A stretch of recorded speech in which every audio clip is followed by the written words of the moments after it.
अस्सलामु अलैकुम वरहमतुल्लाहि वबरकातुह।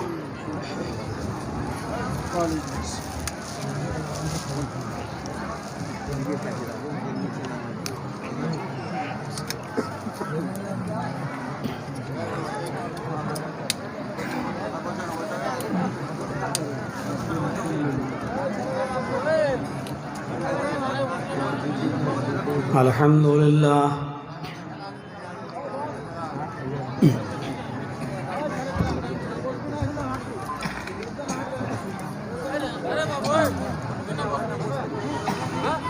अल्हम्दुलिल्लाहि नहमदुहु व नस्तईनुहु व नस्तगफिरुह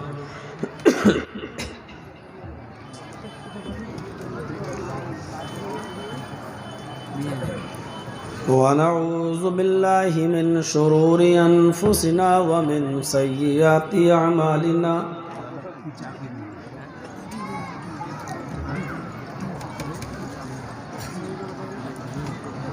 मन यहदिहिल्लाहु फला मुज़िल्ल लहु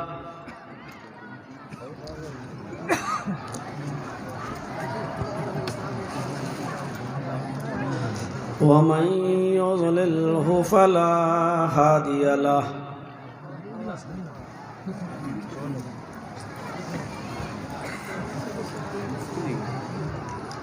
व अशहदु अल्ला इलाहा इल्लल्लाहु वहदहु ला शरीका लहु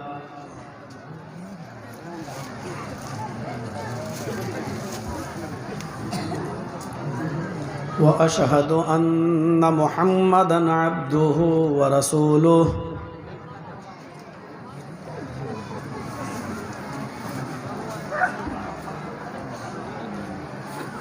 अम्मा बाद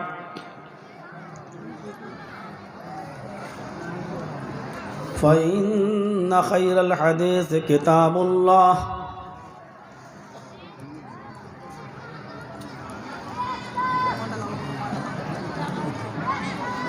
व खैरल हदी हदी मुहम्मदिन सल्लल्लाहु अलैहि वसल्लम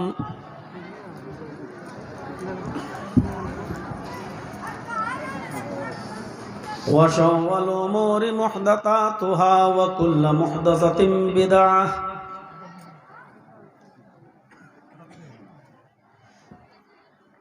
व कुल्लु बिदअतिन ज़लालह व कुल्लु ज़लालतिन फिन्नार।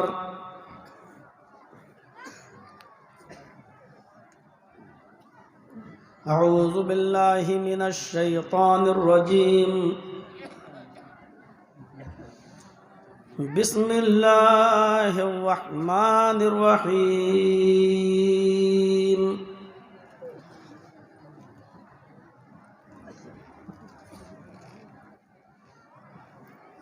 या अय्युहल्लज़ीना आमनु दुखुलू फिस्सिल्मि काफ़्फ़ह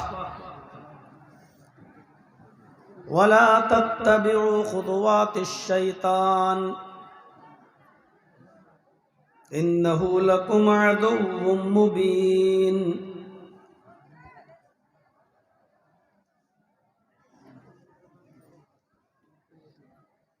रब्बि इश्रह ली सदरी व यस्सिर ली अमरी वहलुल उक़दतम मिन लिसानी यफ़क़हू क़ौली।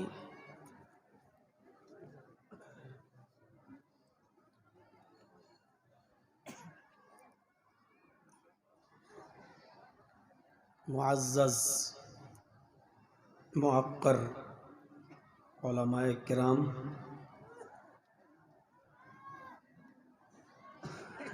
इलाक़े के बावक़ार अहबाब, भाटोल और उसके अतराफ़ व अकनाफ़ क़ुर्ब व जवार से तशरीफ़ लाए हुए मुअज़्ज़ज़ सामईन हज़रात, इस्लामी ख़वातीन माँ और बहनों, नौजवानों, अज़ीज़ बच्चों, 11 बजे तक प्रोग्राम आपने सुना, मुख्तलिफ़ उलमा को सुना, मुख्तलिफ़ अनावीन पर उनकी गुफ्तगू को समाअत फरमाया, मदरसे का ताउन भी किया और अब मुझे भी सुन रहे हैं। और दिनों की बनिस्बत आज कुछ मौसम के अंदर बरूदत और ठंडक कुछ ज़्यादा है। कई दिनों से मौसम बड़ा खुशगवार था। हो सकता है कि मुझे महसूस हो रहा हो, आपको ना हो रहा हो, लेकिन मुझे और दिनों की बनिस्बत आज कुछ ठंड का असर ज़्यादा महसूस हो रहा है। और ठंड की इस रात में आपका अब तक यहाँ जमा रहना आपके ईमान के मजबूत होने की दलील है। इस बात की तरफ आपका बैठना इशारा कर रहा है कि आप कुरान सुनना चाहते हैं, हदीस सुनना चाहते हैं, किताब व सुन्नत को सुनकर उसको आप अपनी आमली ज़िंदगी में अपनाना चाहते हैं। और हम अल्लाह से दुआ करते हैं कि लाल आलमीन जितने उलमा ने खिताब फरमाए हैं और अब मेरा भी हो रहा है, कहने वालों को और सुनने वालों को अमल की तू पूरी पूरी तौफीक अता फरमा। अल्लाह रब्बुल आलमीन ने हम बनी नौ इंसानियत पर इतने एहसानात किए हैं, इतने इनामात किए हैं कि अगर बंदा उन नेमतों को गिनना चाहे, शुमार करना चाहे, तो ये उसके ताकत से बाहर की चीज़ है। अल्लाह रब्बुल आलमीन की इतनी नेमतें हैं कि हम उनको गिन नहीं सकते, और जब गिन नहीं सकते तो जाहिर है कि हर एक नेमत का हम शुक्र अदा कैसे कर सकते हैं। खुद अल्लाह तबारक व तआला ने फरमाया कि इन तउद्दू निअमतल्लाहि ला तुहसूहा, मेरे बंदो अगर तुम मेरी नेमतों को शुमार करना चाहो, मेरी नेमतों को गिनना चाहो, मेरी नेमतों को काउंट करना चाहो, तो तुम नहीं कर सकते। ये तुम्हारे बस में नहीं है। उसने हमें और आपको इंसान बनाया, ये कितनी बड़ी नेमत है। आप ज़रा सड़कों पर फिरने वाले जानवरों को देखो, क्या हमारी तख्लीक उन जानवरों में नहीं हो सकती थी? लेकिन उसने इंसान बनाया, और इंसान बनाने के बाद भी उसने एक और अजीम एहसान कि उसने हमें और आपको मुसलमान बनाया। दुनिया में बहुत से मज़ाहिब आज भी ज़िंदा हैं। यह अलग बात है कि किसी मज़हब के मानने वालों की तादाद 1 करोड़ तक नहीं है पूरी दुनिया में, लेकिन वो अपनी मजहबी शक्ल में ज़िंदा हैं। ये अल्लाह का एक अजीम एहसान है कि उसने हमें और आपको इस्लाम की दौलत से माला माल किया। ये कितना बड़ा इनाम है अल्लाह रब्बुल आलमीन का कि उसने हमें और आपको जनाब मुहम्मदुर रसूलुल्लाह सल्लल्लाहु अलैहि वसल्लम का उम्मती होने का शर्फ बख्शा। हम पूरा कुरान पढ़ जाएं, और आपको दावत देते हैं पूरा कुरान पढ़िए। अल्लाह ने बहुत सी नेमतें उतारी हैं दुनिया में, लेकिन कभी उसने किसी नेमत के उतारने के बाद, हमें वो नेमत देने के बाद एहसान नहीं जताया। सिर्फ एक मौके पर एहसान जताया है अल्लाह ने। ये सूरज जो हमारी मौजूदा ज़मीन से 9 करोड़ 30 लाख मील की बुलंदी पर है, जिसकी रोशनी हमें और आपको मिलती है, जिसकी 1 करोड़ 40 लाख डिग्री सेंटीग्रेड गर्मी हमें और आपको हर वक्त मिलती है। हमारे खेतों और हमारे खलियानों में इसी सूरज की गर्मी से अनाज पकता है। इसी सूरज की गर्मी की हरारत हमारी जमीन को भी चाहिए होती है, लेकिन अल्लाह ने इतनी अजीम नेमत दी सूरज, ये नहीं कहा मेरे बंदो मैंने एहसान किया। ये चांद जो हमारी मौजूदा जमीन से 2,40,000 मील की बुलंदी पर है, जिसकी बुरूदत और ठंडक हम महसूस करते हैं, लेकिन उसने ये नहीं कहा कि मेरे बंदो मैंने चांद देकर तुम पर बहुत बड़ा एहसान किया। रात दिन सितारे सैयारे सब उसने दिए, लेकिन एहसान नहीं जताया। आसमान से मूसलाधार बारिश, वो भी एक मुतय्यना मिकदार के अंदर, एक लिमिटेड मिकदार के अंदर हमारे खेतों को पहुंचती है, और उससे हमारा अनाज हमारा गल्ला पैदा होता है। उसने ये नहीं कहा कि मेरे बंदों मैंने बारिश बरसाई तो ये बहुत बड़ा एहसान किया। आज से तकरीबन 70-80 साल पहले जब अंग्रेजों का जमाना था और कहत पड़ गया था भारत के अंदर, तो साइंटिस्ट लोगों ने, उस जमाने के साइंटिस्ट लोगों ने समंदर के, बंबई में जो समंदर है, उस समंदर के पानी की भाप बनाकर मसनूई बदलियां बनाई थी। समंदर के पानी से जो भाप उड़ती है, उस भाप से मसनूई आर्टिफिशियल बदलियां बनाई थी, और उन बदलियों से सिर्फ 15 मिनट के लिए बारिश की थी, वो भी सिर्फ बॉम्बे के अंदर। गौर से सुनिए, बंबई के समंदरों से उठने वाले पानी की भाप से आर्टिफिशियल बदलियां, मसनूई बदलियां बनाई गईं, और उन बदलियों से बंबई में पानी बरसाया गया। 15 मिनट सिर्फ पानी बरसाया। इस 15 मिनट के पानी के बरसाने में हिंदुस्तान की 25 साल की कमाई खत्म हो गई। पूरे हिंदुस्तान की 25 साल की, पूरे इंडिया की। पानी सिर्फ बॉम्बे में बरसाया गया, लेकिन पूरे इंडिया के 25 साल की कमाई इसमें बर्बाद हो गई। अब आप अंदाजा लगा सकते हैं कि 10 मिनट और 15 मिनट की बारिश, वो भी सिर्फ बंबई में हो, तो 25 साल पीछे चला जाता है हमारा मुल्क।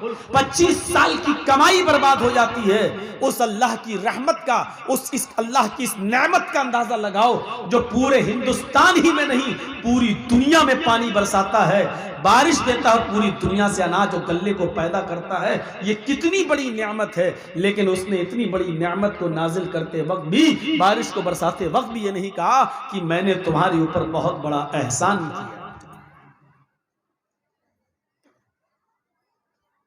इतनी चीजों को नाजिल करने के बाद भी अल्लाह ने एहसान नहीं जताया। लेकिन जब उसने अपने नबी जनाब मुहम्मदुर रसूलुल्लाह को कुरान देकर इस दुनिया में भेजा, और आखिरी नबी बनाकर जब इस दुनिया में भेजा, तो उसने अपने बंदों पर एहसान जताते हुए कहा, लक़द मन्नल्लाहु अलल मुमिनीन इज़ बअस फीहिम रसूला। मोमिनो, मुसलमानों, ये अल्लाह का तुम्हारे ऊपर बहुत बड़ा एहसान है कि उसने तुम्हें जनाब मुहम्मदुर रसूलुल्लाह जैसा नबी दिया, तुम्हारे बीच मुहम्मदुर रसूलुल्लाह को आखिरी पैगंबर बनाकर भेजा। गौर कीजिए, ये इतनी सी एक आयत काफी है समझने के लिए कि उसने आसमान बनाया तो एहसान नहीं जताया, उसने जमीन बनाई तो एहसान नहीं जताया, उसने सूरज और चांद बनाया तो एहसान नहीं जताया, उसने सितारे मुअल्लक किए तो एहसान नहीं जताया, उसने रात और दिन बनाया तो एहसान नहीं जताया, उसने आसमान से मूसलाधार बारिश बरसाई तो एहसान नहीं जताया। ये सारी नेमतें हैं, लेकिन एहसान नहीं जताया। तो मोहम्मदुर रसूलुल्लाह की आमद कितनी बड़ी नेमत है कि उसने कहा कि ये हमारा एहसान है कि हमने तुम्हें मोहम्मदुर रसूलुल्लाह दिए, हमने रसूलुल्लाह को तुम्हें उम्मती बनाया, तुम्हारे बीच में तुम्हारे दरमियान हमने मोहम्मदुर रसूलुल्लाह को भेजा। इस बाज़फ़ीहिम रसूलन, हमने उनके दरमियान एक रसूल भेजा, यानी मोहम्मदुर रसूलुल्लाह सल्लल्लाहु अलैहि वसल्लम को जब भेजा तो एहसान जताया। अंदाजा लगा सकते हैं, दुनिया का कायदा है कि एहतियाज तरफैन से होता है। आपने ये माइक लगवाया, ये पिंडाल लगवाया, उसूल है। माइक वाले ने और पिंडाल वाले ने आपसे तय किया होगा कि हम इतना रुपया लेंगे, जाहिर है दुनिया का ये उसूल है कि एहतियाज तरफैन से होता है। हम माइक और पिंडाल के मोहताज हैं कि ये हमारे जलसे में माइक और पिंडाल लगाया जाए, तो माइक और पिंडाल वाला, ट्यूबलाइट वाले, जनरेटर वाले हमारे भी मोहताज है कि इसके बदले में हमसे रकम लें। हम इनके मोहताज है, ये हमारे मोहताज। हम डॉक्टर के मोहताज हैं कि वो हमारा इलाज करे, तो डॉक्टर हमारा भी मोहताज है कि वो हमसे उसके बदले में उसकी कीमत ले। हम धोबी के मोहताज हैं कि वो हमारे कपड़े धुले, तो धोबी हमारा भी मोहताज है कि वो हमसे बदले में पैसे ले। इस जलसे में बाहर मेला लगा है, अशियाए खुर्दोनोश की चीजें बिक रही हैं, खाने पीने की चीजें अशियाए खुर्दोनोश बेची जा रही हैं, खाने पीने की चीजें बिक रही हैं। इन चीजों के बेचने वाले हमारे मोहताज हैं कि हमसे पैसे लें, और हम इनके मोहताज हैं कि ये पैसा लें और हमें ये खाने पीने की चीजें दें। ये दुनिया का उसूल है, लेकिन यहां आकर उसूल चेंज हो जाता है, यहां आकर उसूल बदल जाता है। हम सूरज के मोहताज हैं, लेकिन सूरज हमारा जर्रा बराबर मोहताज नजर नहीं आता। हम चांद के मोहताज हैं, लेकिन चांद हमारा मोहताज नजर नहीं आता। हम आसमान से मूसलाधार होने वाली बारिश के मोहताज हैं, लेकिन बारिश हमारी जर्रा बराबर मोहताज नहीं है। दुनिया का उसूल है, आपको कोई चीज दी जाती है तो उस पर टैक्स लिया जाता है। हमारे घरों में बिजली लगी है, अगर हम रोशनी जलाते हैं, बल्ब जलाते हैं, पंखा चलाते हैं, तो हमें उसका टैक्स रीडिंग की शक्ल में, बिजली की रीडिंग की शक्ल में देना पड़ता है। हम अगर हवा लेते हैं, एयर कंडीशन चलाते हैं, तो उसका टैक्स हमें बिजली के बिल को भरने की शक्ल में देना पड़ता है। हम यहाँ उसूल देके और ज़ाब्ते देके हम जो चीज भी वसूल कर रहे हैं उसका टैक्स देना पड़ रहा है।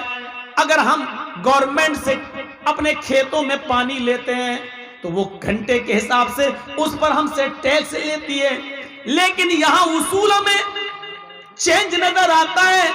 हम सूरज की रोशनी के मोहताज हैं, लेकिन अल्लाह रब्बुल आलमीन ने हमें आज तक बिल नहीं भेजा।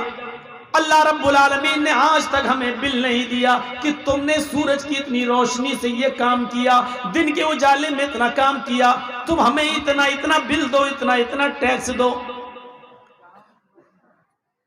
हम एयर कंडीशन की हवा लेते हैं तो टैक्स देते हैं, पंखे चलाते हैं तो टैक्स देते हैं, लेकिन अल्लाह ने जो हवा चलाई आज तक उसने हमसे टैक्स नहीं मांगा। हम गवर्नमेंट को पानी का पैसा देते जो हमारे खेत में देती है घंटे के हिसाब से, लेकिन अल्लाह ने जब बारिश बरसाई तो आज तक उसने टैक्स नहीं मांगा। ओ मेरे बंदे मुझे इस पर टैक्स दे, ओ मेरे बंदे इस पर मुझे टैक्स दे, मुझे ये दे, मुझे वो दे। आज तक उसने टैक्स नहीं मांगा, मांगा तो सिर्फ इतना मांगा, ओ मेरे बंदे मेरी इन तमाम नियामतों के बदले में बस तू इतना कर दे कि वमा खलक़तुल जिन्ना वल इंसा इल्ला लियअबुदून। अपनी तख्लीक का मकसद समझ ले। मेरे घर में चला जा, कच्ची जमीन पर अपना माथा टेक कर अपनी नाक रगड़ दे, ताकि मुझे यकीन हो जाए कि मेरे बंदे ने मेरी गुलामी का तौक अपने गले में डाल दिया और मुझको मालिक मान लिया। मेरे बंदे ने मुझे अपना अहकमुल हाकिमीन मान लिया और मेरे सामने उसने सजदे में सर रखकर अपनी नाक रगड़ दी, अपना माथा पेश कर दिया। यानी उसने अपने आप को जलील बना लिया और मुझे अजीज बना लिया। मेरे बंदे इतना कर दे मेरे लिए, कितना नालायक है वो बंदा, कितना सरकश है वो बंदा, कितना बड़ा बगावत पर उतरा हुआ है वो बंदा, और कितना बड़ा अल्लाह का बागी है वो बंदा जो अजान की आवाज सुनकर भी होटलों में बैठकर मैच देखता है। कितना बड़ा शैतान हुआ वो बंदा जो अजान की आवाज सुनने के बाद कैरम बोर्ड खेल रहा है। कितना बड़ा बागी और सरकश है वो बंदा जो हय्या अलस सलाह की आवाज सुनकर अल्लाह से जंग का ऐलान करता है और अपनी गुलामी और अपने मालिक को मालिक मानने के लिए तैयार नहीं है। मेरे प्यारे साथियों, इतनी बड़ी बगावत के बावजूद उसके सब्र का बांध टूटता नहीं है। वो हमारे ऊपर चाहे तो पत्थरों के आजाब से हमें हलाक करने पर कादिर है, वो आग की बारिश करने पर भी हम पर कादिर है, लेकिन इसके बावजूद भी वो सब्र का बांध नहीं टूटता और हमारा ख्याल रखे हुए हैं। अंदाजा लगाइए आप और सोचिए कि हम कितनी बड़ी बगावत पर उतरे हुए हैं। और इसके बावजूद 70 साल के एक मरीज को हार्ट की बीमारी होती है, डॉक्टर ने ईको करवाया, हार्ट की जांच करवाई और करवाने के बाद उसने कह दिया कि तुम्हारे हार्ट का ऑपरेशन होगा। उसने ऑपरेशन कर दिया, ऑपरेशन कामयाब हो गया। जब एक डॉक्टर उस 70 साल के बुजुर्ग के पास जाता है तो उसको 8 लाख रुपए का बिल पकड़ा देता है, लीजिए आपके हार्ट के ऑपरेशन में यह खर्चा आया है। इस 70 साल की बुजुर्ग ने जब अपना बिल देखा तो उसकी आंखों में आंसू आ गए। डॉक्टर ने कहा, भाई क्यों रो रहे हो, परेशान क्यों होते हो? अगर इस बिल में ज्यादती है और तुम इतना नहीं दे पाते हो तो 1, 2, 3 लाख रुपए हम कम कर देते हैं। चलो ऐसा करो कि हम 2 लाख डिस्काउंट कर देते हैं, तुम 6 लाख दो। इस 70 साल के बुजुर्ग ने जवाब दिया, नहीं नहीं डॉक्टर साहब, बिल 8 लाख का है इसलिए मैं नहीं रो रहा हूं। हम तो 10 लाख का बिल भी अदा कर सकते थे, लेकिन रोना मुझे सिर्फ इस बात पे आ रहा है कि आपने आज थोड़ी देर के लिए मेरे दिल को संभाला तो उसका बिल 8 लाख की शक्ल में मुझे दे दिया। मेरे रब ने 70 साल तक वो मेरे दिल को कंट्रोल किया रहा, मेरे दिल को संभाले रहा, वो मेरे दिल की हरकत को बरकरार रखे रहा, न ज्यादा होने दिया न कम होने दिया। लेकिन मेरे रब ने 70 साल तक मेरे दिल की हिफाजत की, लेकिन आज तक उसने मुझे कोई बिल नहीं दिया। आज तक उस परवरदिगार ने मुझे कोई टैक्स के लिए पे अदा करने के लिए कुछ नहीं दिया। मेरे भाइयों, इस मकाम पर लाकर अपने आप को सोचिए कि दिल संभालने वाला वो है, बॉडी संभालने वाला वो है, जिस्म के दरमियान तवाजुन रखने वाला वो है। आज तक वो तुम्हें टैक्स नहीं देता। हम इसके बदले में इतना भी नहीं कर सकते कि अपना सर जमीन पर रखकर, अपनी नाक जमीन पर रखकर इस बात का इकरार कर ले, अल्लाह मैं तेरे सामने अपनी नाक रगड़ रहा हूं क्योंकि अजीज तू है, हम जलील हैं। अल्लाह हमने जमीन पर अपना सर रख दिया, हम तेरे गुलाम हैं और तू मेरा मालिक है। क्या हम इस बात का भी इकरार नहीं कर सकते अपने रब के सामने? ये हमें और आपको सोचना पड़ेगा, हमें और आपको इस चीज की तरफ गौर करना पड़ेगा कि हम अल्लाह की कितनी बड़ी नेमतों के पाने के बावजूद हम उसका हक अदा नहीं कर पा रहे हैं। हमारी और आपकी हालत क्या है? जर्जी साहब से किसी की लड़ाई हो गई, आज जर्जी साहब के बेटे की शादी है, वो मेरा दुश्मन है, हम उसको नहीं बुलाएंगे। चल, शादी हो गई, पड़ोसी को पूछा तक नहीं। हमारे बेटे की शादी में वही आएगा जो मेरा मुरीद होगा, मेरा दोस्त होगा। जर्जी साहब ने अपने दोस्तों की लिस्ट बनाई और शादी अपने बेटे की सारे दोस्तों को बुलाया, लेकिन एक भी दुश्मन नहीं आया। बुलाया ही नहीं तो आएगा क्यों? ये छोटा बड़ा हम सोच सकते हैं, ये दुश्मनी हमारी हो सकती है। हम अपने दुश्मन को देखना गवारा नहीं करते, हम अपने दुश्मन को अपने दस्तरखान पर बिठाना गवारा नहीं करते। लेकिन जरा रब की रहमत पर नजर डाल के देखो, वो कहता है अल्हम्दुलिल्लाहि रब्बिल आलमीन। और दुनिया वालों, मैं सिर्फ मुसलमानों का रब नहीं हूँ, मैं हिंदुओं का भी रब हूँ, मैं ईसाइयों का भी रब हूँ, मैं क्रिश्चियन का, मैं जैनियों का और मैं सिखों का भी रब हूँ। अगर एक मुसलमान को मैं खिलाता हूँ तो एक हिंदू को भी मैं खिलाता हूँ, एक ईसाई को भी मैं खाने को देता हूँ। अगर मैं हवा चलाता हूं तो इससे एक मुसलमान को अगर फायदा होता है तो हिंदू के घर तक भी जाती है। अगर इस बारिश से हम गल्ला उगाते हैं तो मुसलमानों का उगाते हैं, तो गैर मुस्लिमों का भी उगाते हैं। ओ लोगों, हमसे सीखो, हमारे दरमियान कोई दुश्मनी नहीं है। हमने अगर इस दुनिया में किसी से दुश्मनी की होती तो दुनिया में वो आदमी जीता ही कहाँ है। लेकिन हमारी नजर में दुनिया की हैसियत कुछ है ही नहीं।